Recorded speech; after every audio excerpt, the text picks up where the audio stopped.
Hey YouTube, just wanted to show you my diesel night heater setup that I've just installed into my workshop.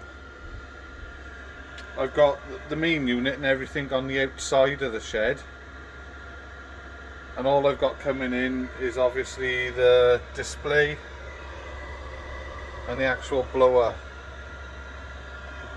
That wire there is a thermometer. I'm just testing the temperature. I've had it on for around about an hour. When I came into my shed it was about 8 degrees. My thermometer's across the other side of the shed.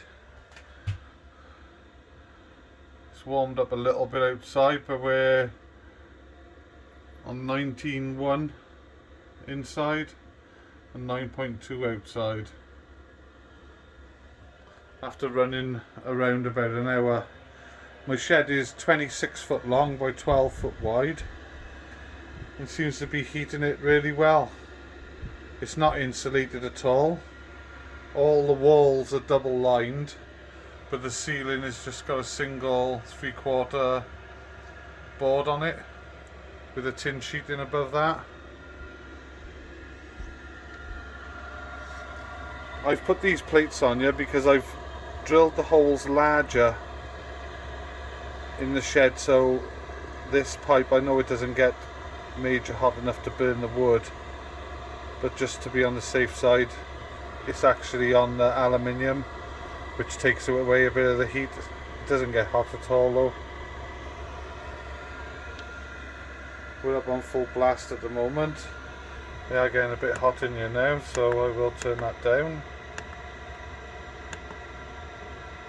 This is the new display.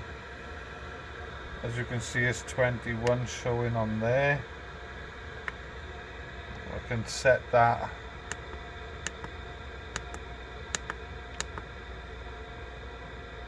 if I set that at 20, that's on automatic now, so it'll keep it at around 20 at this area, so we're looking at about 19 in the shed.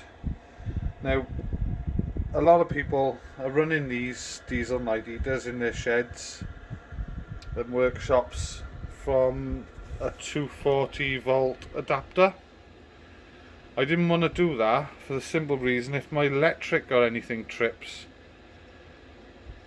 this unit is going to shut down instantly when it's red hot.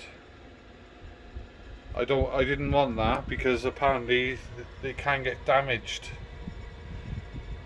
because they do go through a shutting down sequence to allow them to cool. So I had two old batteries which I got under here, which came from my camper van. I replaced the starting batteries back last year and kept the batteries. They're not much good, but they're okay. And I've just got a battery charger attached to it. Then batteries will last around a good hour or so.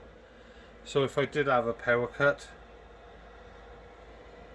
I can shut down the unit, no problem at all.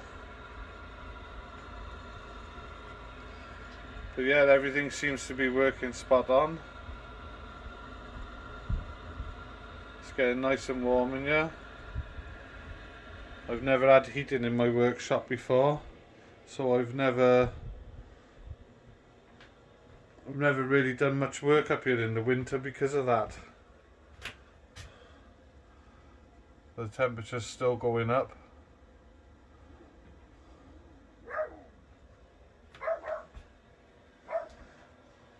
But I'll take you outside now and show you how I fitted it all outside with a fuel tank and the main unit. Just an update guys before I take you outside and show you the main unit. I've just had to turn it down in here. Show you the temperature now. It's actually gone up to, where do we go, still climbing.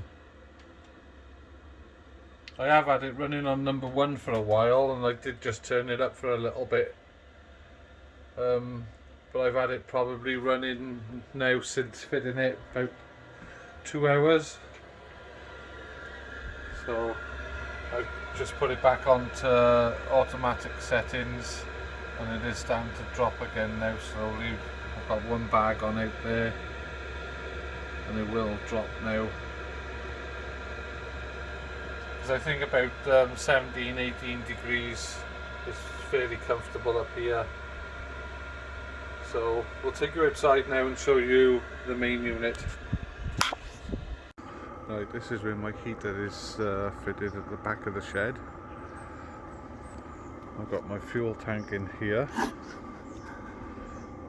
Just lift that up and I can refill it.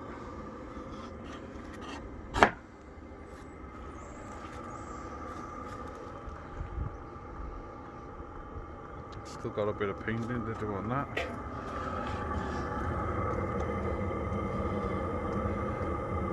As you can see underneath, I've cut a large square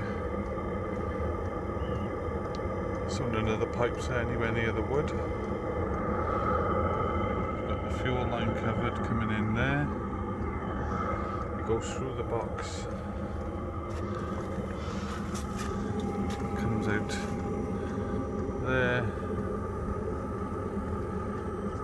and if anybody's having any worries about it being too hot, I can actually hold my hand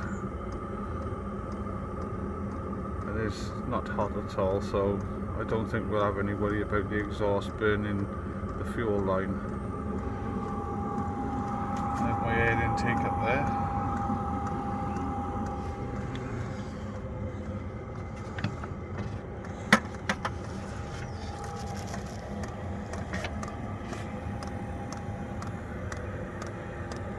Going through to the inside of the shed with aluminium all the way around it.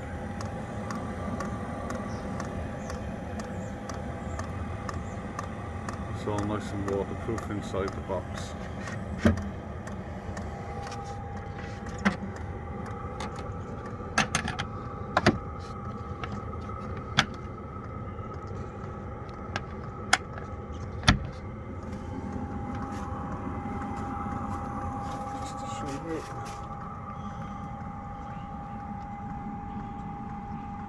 It's all round the back of the shed, out of the way.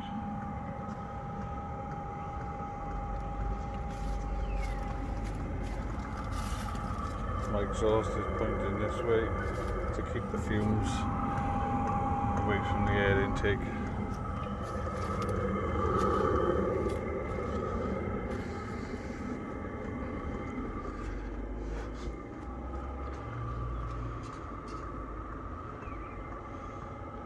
Seems to work a treat. Thanks a lot for watching, guys.